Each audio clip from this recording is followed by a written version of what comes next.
All right, so everybody who can hear me from earshot, stay where you are. If you can't, come on closer because we want a really packed house, all right? So move up as close as possible. First of all, let me start by thanking Lynn for an excellent job. You know, Lynn's my constituent. I've known him for a while. He's a great guy. I had no idea his voice was so loud. So I'm glad to see you here. I want to thank all the other host committee members for putting this together because you put money out of your own pocket to make this happen because we want to spend time with Terry, our next governor, but more importantly, you believe in this campaign, you're investing in this campaign, so I want to thank all of you for doing that. Let me start with this.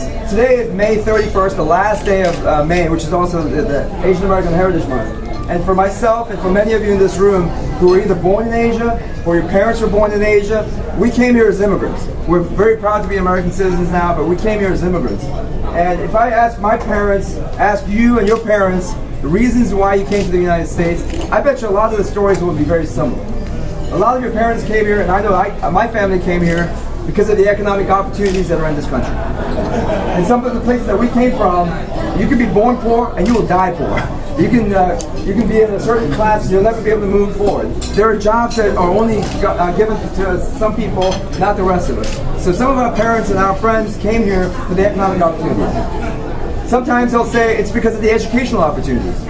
Because back in their home countries, there aren't that many schools. And if there were schools, some of the schools don't accept girls. Some of the schools don't accept poor people. Some of the schools in rural areas don't have enough classrooms or teachers. And so for somebody to be successful in the countries where we came from, you needed some connections. You needed somebody to be able to say, you know, I'll take care of you. But there weren't enough schools and spots for everybody. And then other people tell me that they come to the United States for equal opportunities. Because in the countries where they come from, you don't move ahead unless you're born in a certain class, like we said, or certain gender, or certain religion, or certain caste. There are categories of people that are put in a box, and you can't never move out of that. So some of the countries where we and our families of Asian Americans came from are very limited in those opportunities. Well, when I came to the United States and I got involved in campaigns and politics, and when I became a Democratic activist, I realized something very important. Those economic opportunities, those educational opportunities, those equal opportunities, all those things that we care about as Asian immigrants and those values that bring us to this country are borne out by the Democratic Party. The Democratic Party stands for all those things. It was the Democratic Party that created a 40-hour work week so that all of our workers can get 2 days off. It was the Democratic Party that made sure that women and men can be paid the same wage so that when men and women compete against each other, they should win based on merit.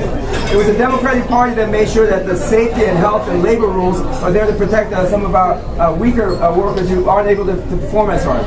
It was the Democratic Party that made sure that we had Pell Grants and grants for kids that can go out to college. And recently, our own state senator, Jim Webb, passed the 9/11 bill for military returning veterans. So it's the Democratic Party that stands for all those things.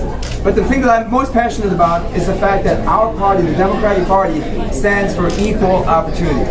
And what that means is it really has no bearing where you come from, what you look like, what your sexual orientation is, what your religion is, what your gender is. None of that matters because in this country, we accept you. More importantly, you have a vote.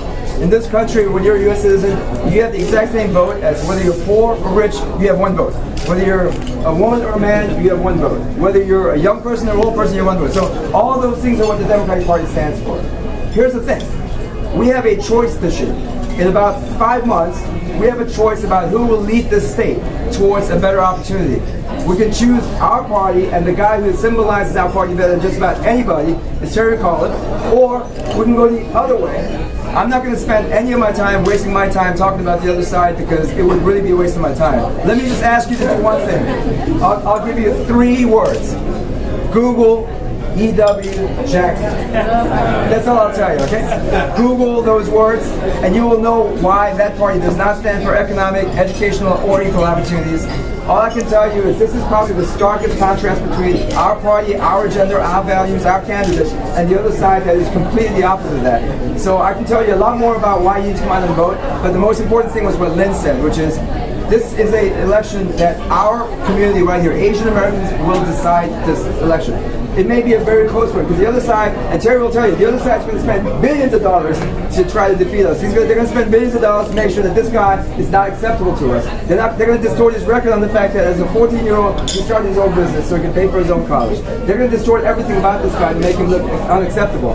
But we're going to fight back, not just with money, which I'm sure you're going to give to him, but we're going to fight back on the merits. And the merits is, we are the party that stands for those opportunities and the values that we care about. That's why we're so proud to be here to support Terry McAuliffe. That's why I'm so proud to be here to not only endorse him, but to serve as his campaign co-chair. And for the next 5 months, I'm going to do everything I can to make sure that every single one of our Asian Americans will come out and vote for Terry McAuliffe and the rest of our slate. So without any further ado,